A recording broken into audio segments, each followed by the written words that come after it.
చెప్పి వెనుకకు తిరిగారు.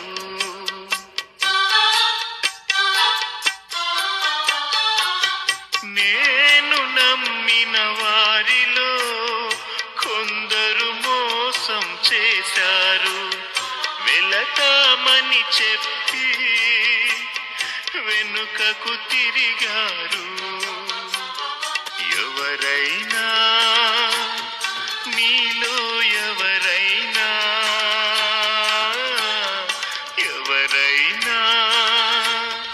మీలో ఒకరైనా వెళతారా నా ప్రేమను చెబుతారా? వెళతారా నా ప్రేమను చెబుతారా? నా పేరే తెలియని ప్రజలు ఎందరు ఉన్నారు. నా ప్రేమను వారికి ప్రకటింపని కొందరు ఉన్నారు. Praise the lord.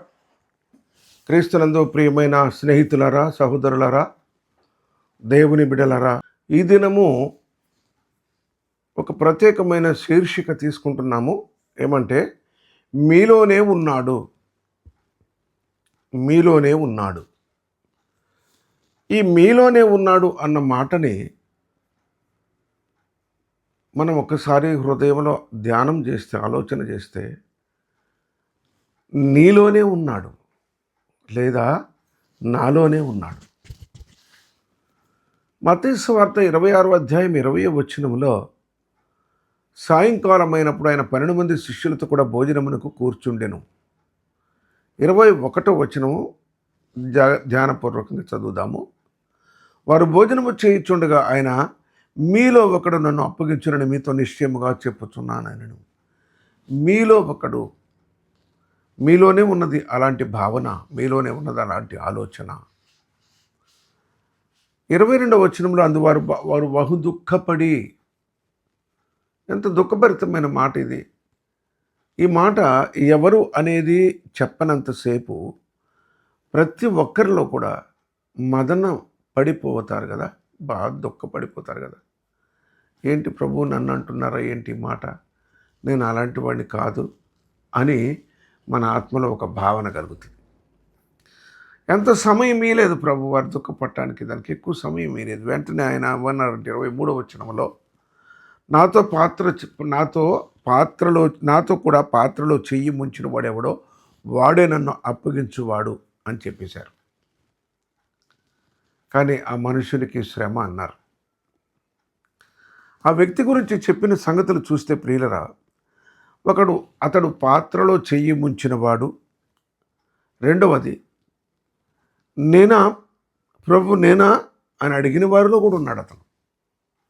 అతను కూడా అడిగినాడు. ఏమీ తెలియనట్టు, ఎవరికీ బయలుపరచబడకూడదని చెప్పి నేనా అంటున్నాడు. మార్కు సువార్తలో ఏమన్నాడంటే, నాతో భుజించుచున్నవాడు అన్నారు 14వ అధ్యాయం 18వ వచనంలో. అలాగే ప్రియులారా, యోహాను సువార్త 13:18లో ఏమన్నారు తెలుసా? అక్కడ ఒక మాట ఏమన్నారంటే, నాకు విరోధముగా తన మడమ ఎత్తినవాడు అన్నారు. ఎవరున్నారు మీలో ఒకడు?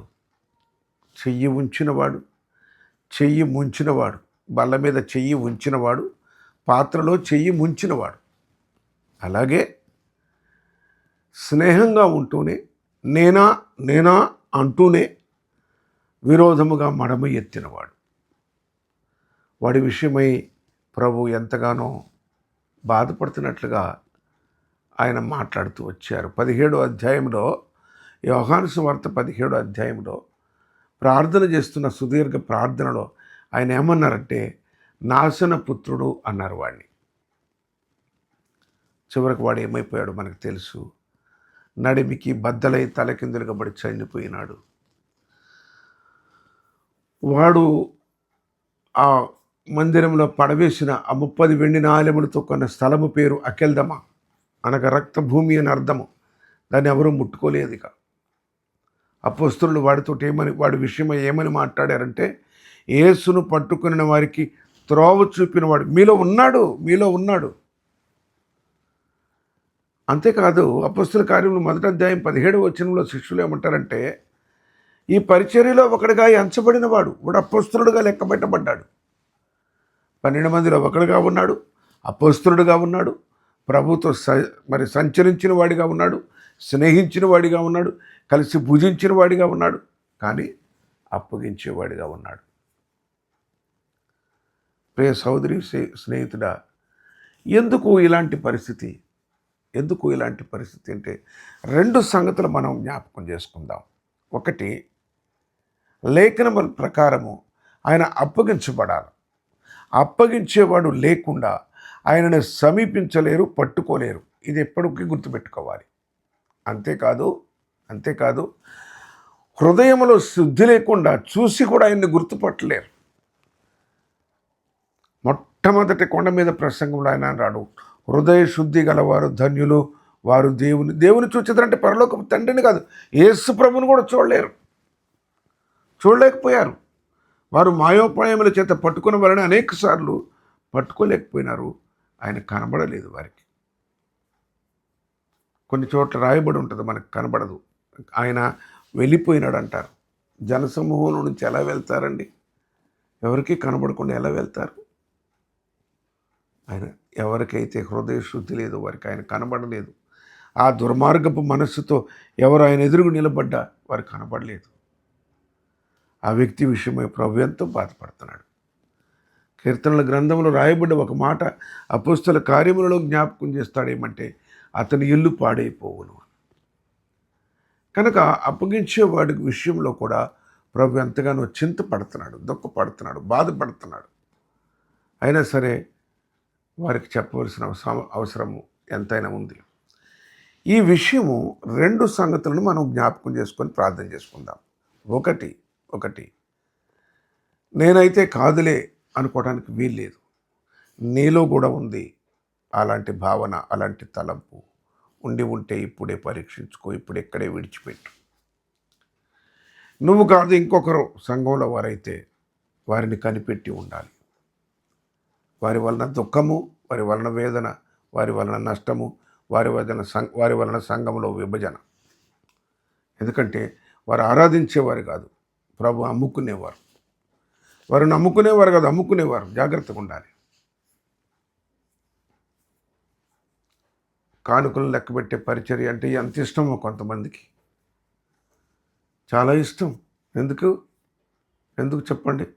ఆ మాట నేను అనకూడదు, అది మర్మం. ప్రియులరా, చాలా జాగ్రత్తగా ఉందాం. అందుకే ప్రభు అంటున్నాడు మత్తయి సువార్త 26వ అధ్యాయం 21వ వచనంలో, మీలో ఒకడు నన్ను అప్పగించును అన్నాడు. అలాగే మార్కు సువార్తలో కూడా 17వ వచనంలో 18వ వచనంలో, మీలో ఒకడు అనగా నాతో భుజించుచున్నవాడు అన్నారు. ప్రార్థన చేసుకుందాం. చాలా బాధాకరమైన విషయాలు ఇవి. ఈ మాట బయలుపరచడానికి ప్రభువుకి ఎంత సమయం పట్టింది? పస్కా పండుగ వరకు దాచుకున్నాడు ఆయన. సమయం ఆసన్నమవుతుంది, యోధా నువ్వే ఈ పని చేయబోతున్నావు అని ఎప్పుడూ హెచ్చరిక చేయలే. ఆ ప్రేమామయుడు, ఆ సాత్వికుడు. ప్రార్థన చేసుకుందాం. ప్రేమ కలిగిన తండ్రి, పరిశుద్ధుడైన దేవ, నాలోనే ఉంది సాతాను, నాలోనే ఉంది వ్యతిరేకత, నాలోనే ఉంది నా ప్రభువుని దూషణ పాలు చేసే ప్రవర్తన. అనేకసార్లు నన్ను బట్టి దేవుడు దూషించబడుతున్నాడు అంటూ లేఖనాలు కూడా సెలవిస్తున్నాయి. ప్రభు, అటువంటి పరిస్థితి నుంచి నన్ను విడిపించి నా ద్వారా ప్రభు కొంత సువార్త బయటికి వెళ్ళడానికి, నా జీవితం అనేకులకు మాదిరిగా ఉండులాగున నా ప్రభా నాకు నీ కృప దయచేయవలసిందిగా వేడుకుంటూ, నా కొరకు బలియాగము కావడానికి తనను అప్పగించుకోవడానికి సిద్ధపడిన యేసుక్రీస్తు పరిశుద్ధ నామములో ప్రార్థించి వేడుకుంటున్నాను తండ్రి. ఆమెన్.